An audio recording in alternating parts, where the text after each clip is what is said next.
लक्ष्मीच्या पावलांनी या मालिकेच्या येणाऱ्या प्रोमोमध्ये आपल्याला पाहायला मिळणार आहे आणि ते म्हणजेच की कलाला अद्वैतीच्या माहेरी जाऊन घेऊन आलेला असतो. ते दोघं जण ज्यावेळेला घरात एंट्री करतात त्यावेळेला तेथे सरोज असते. मुद्दामूनच कला म्हणत असते की अद्वैत, मी तुला बोलवलं होतं की तू स्वतःहून आला होता, याचं मला एक्सप्लेनेशन देशील का? अद्वैत म्हणत असतो, हा काय फालतूपणा आहे, मी तुला अगोदरच सांगितलं ना, मी आलो होतो तुला घ्यायला, मला कोणी काहीही बोलवलं नव्हतं. सरोजला हा नेमका टोमणा कलाने मारलेला असतो आणि सरोजचं हे लक्षात आलेलं असतं. रूममध्ये ते दोघं जण येतात त्यावेळेला मात्र कला म्हणत असे की चांदेकर, मी आजपासून तुझं कोणतंही काम करणार नाही. तो म्हणत असतो, प्लीज माझे कपडे घालायचे ते दे मला, तुला तर माहिती आहे ना मी फ्रेश झाल्याशिवाय काही खात पीत नाही आणि मला खूप अस्वस्थ होत आहे.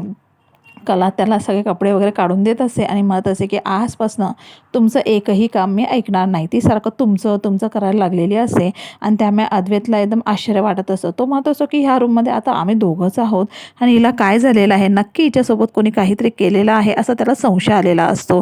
घरी कोणीतरी बोललं आहे का असा देखील संशय त्याला आलेला असतो. आणि मग त्यावेळेला कला म्हणत असते की बरं ठीक आहे, मी इकडनं आता निघून जाते. ती ज्या वेळेला निघणार तेवढ्यातच अद्वैतीचा हात पकडतो आणि म्हणत असतो की काय झालेलं आहे.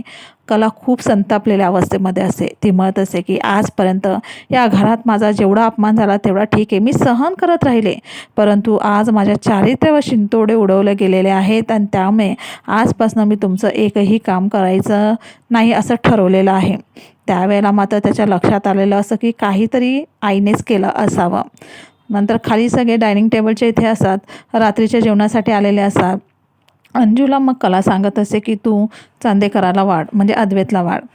आता इथे तो म्हणत असतो की हिला काय झालेलं आहे पुन्हा, मी तर हिला चांगलं सांगितलं ना, आता रूममध्ये समजवलं पण आणि ही अशी काय वागते. मग त्यावेळेला तो म्हणत असतो की काय झालं खरे, तू का मला वाढत नाही आहेस. ती म्हणत असे अंजू आहे ना ती वाढेल तुम्हाला, परंतु मात्र तो म्हणत असतो की जोपर्यंत खरे तू मला वाढत नाही तोपर्यंत मी अजिबात खाणार नाही आहेत. सरोज मात्र एकदम रागारागाने कलाकडे बघत असते. कलाला देखील खूप वेगळंच वाटलेलं असतं, कारण सगळ्यांसमोर तो म्हणत असतो ना की तू जोपर्यंत वाढणार नाही तोपर्यंत मी खाणार नाही.